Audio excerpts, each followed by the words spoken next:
為廣納人才同埋推動物流業嘅發展，運輸及物流局已經喺今年3月為中小學生制定咗校本物流課程，透過專題教材套、學校講座同埋安排學生實地參觀物流企業，俾年青人從小喺唔同方面加深對現代物流業嘅認識，培養佢哋對投身物流業嘅興趣。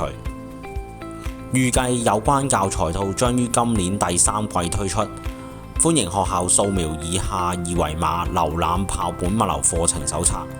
並透過手冊內所在嘅連結向運輸及物流局遞交申請表格，以預早表達參與嘅意向。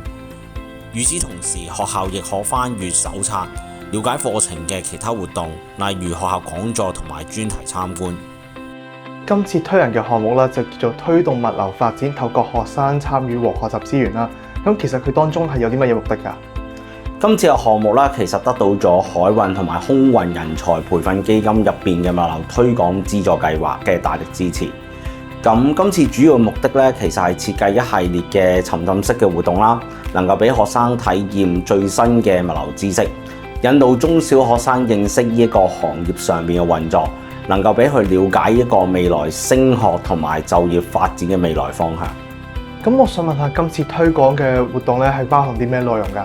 其實今次咧，我哋嘅活動咧準備咗各式各樣嘅材料同埋活動，包括物流知識嘅手冊、小型展覽、物流主題嘅桌上遊戲，同埋好多各式各樣嘅攤位遊戲，包括點樣去做一啲儲倉同埋運輸上面嘅規劃，以及行業內專業人士嘅實地分享嘅。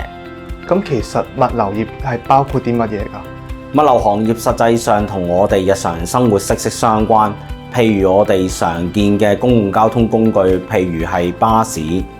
地鐵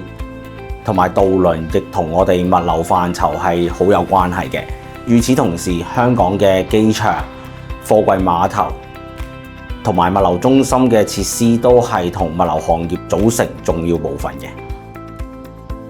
希望大家支持物流業發展啦，同埋今次嘅項目推廣活動。